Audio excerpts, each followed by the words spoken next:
Assalamualaikum warahmatullahi wabarakatuh. Hai, aku Zafrina Zakiata Zahra dari Prodi Komunikasi Penyiaran Islam HUIN Syarif Hidayatullah Jakarta dengan NIM 12512900104. Komunikasi telah menjadi bagian vital di kehidupan manusia, seperti halnya bernafas. Komunikasi bukan sekedar ngomong lancar atau berbicara pada umumnya, akan tetapi ia adalah bagaimana cara kita dalam menyampaikan sesuatu hingga si pendengar dapat menangkap baik atas apa yang kita maksud dan atas apa yang kita rasakan. Begitupun kita sebagai pendengar, bagaimana cara kita untuk memahami atas apa yang ia bicarakan dan ia rasakan. Berdasarkan buku yang aku baca, Asal-usul istilah komunikasi, menurut Stuart pada tahun 1983, komunikasi berasal dari kata komuniko, yang artinya berbagi. Kemudian, ia berkembang ke dalam bahasa Latin, yaitu komunis, yang artinya membuat kebersamaan atau membangun kebersamaan antara dua orang atau lebih. Sedangkan di buku yang lain, karyanya Edward Erianto, istilah komunikasi berasal dari bahasa Inggris, yaitu communication, dan bahasa Latin, yaitu communicatus, yang artinya berbagi atau menjadi milik bersama. Dan menurut buku pengantar ilmu komunikasi, istilah komunikasi berasal dari bahasa Inggris, yaitu communication, yang berasal dari bahasa Latin, yaitu communicatio, yang diambil dari kata komunis, yang berarti sama, yaitu sama makna. Menurut jurnal komunikasi verbal dan nonverbal, pustakawan dan pemustaka dalam perspektif komunikasi Islam, karya Muhammad Bisri Mustafa, Siti Murian, dan Feni Mulyani pada halaman 25, secara terminologi, komunikasi adalah proses penyampaian terhadap orang lain dan dengan melibatkan penafsiran dan sejumlah kelompok organisasi atau manusia atau komunikasi manusia. Nah, menurut buku Ajar Pengantar Ilmu Komunikasi, apa sih komunikasi itu? Komunikasi itu adalah interaksi antara si pengirim dan si penerima pesan melalui media tertentu yang melibatkan feedback berupa respon atau tanggapan dari si penerima pesan. Di dalam jurnal pendidikan Tembusai, volume 7 nomor 3 tahun 2003, kata komunikasi berasal dari bahasa Latin com, yaitu berarti dengan atau bersama dengan, dan unus yaitu bilangan yang berarti kata satu. Dari kedua kata itu terbentuk kata communio, dan dalam bahasa Inggris yaitu communion yang berarti kebersamaan, persatuan, persekutuan, gabungan, dan hubungan. Seseorang dikatakan berkomunikasi apabila ada pesan yang tersampaikan kepada pihak lain.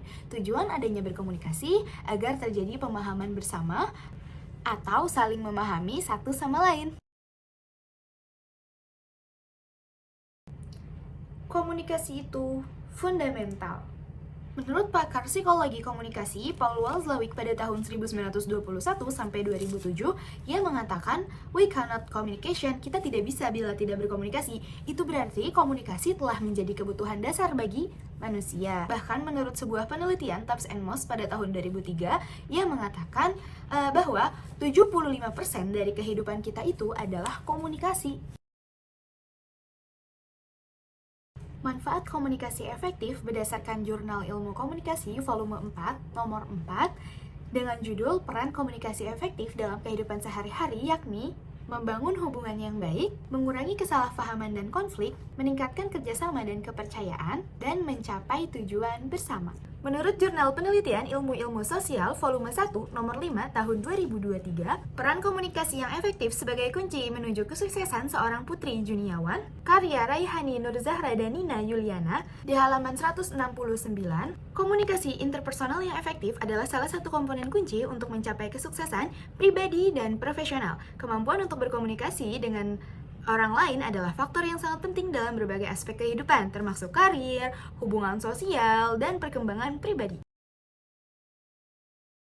Ada beberapa macam komunikasi, yaitu transendental, intrapersonal, dan antar manusia atau antar pribadi. Contoh komunikasi transendental yaitu adalah ketika kamu bangun tidur, lalu kamu berdoa, itu namanya kamu sedang melakukan komunikasi transendental, yaitu komunikasi bersama dengan Tuhanmu. Nah, yang kedua yaitu intrapersonal atau yang sering kita kenal dengan bahasa deep talk by self. Kita ngomong sendiri dengan diri kita sendiri tentang mungkin apa yang kita lakukan hari ini. Ketiga itu antar manusia atau antar pribadi. Jadi komunikasi yang biasa kita lakukan seperti hari-hari biasanya yaitu itu antar manusia atau antar pribadi. Aku ngomong dengan satu orang atau dengan beberapa orang itu namanya antar pribadi.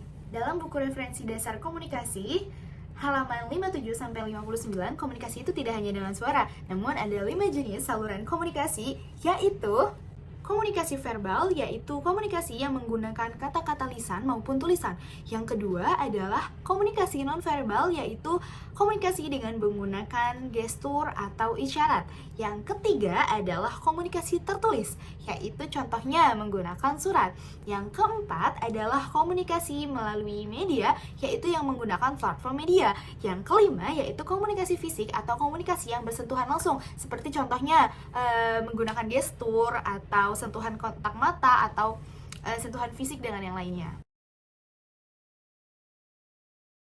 Nah, di buku ini karyanya Feni Davanum ada beberapa tips untuk menarik perhatian pendengar. Gimana sih biar orang lain tuh excited gitu ngomong sama kita?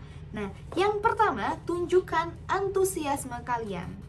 Kalian kalau antusias dalam respon orang lain, maka orang lain tuh cenderung senang ketika berbicara dengan kita. Yang kedua adalah buat orang lain nyaman berbicara dengan kalian. Dengan cara apa? Hindari intonasi yang tinggi dan kata-kata yang toksik. Yang ketiga, akui dia, tunjukkan bahwa dia itu penting bagi kalian.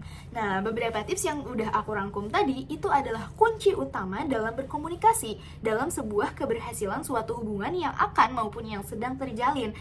Karena syarat dari komunikasi adalah keamanan dan kenyamanan.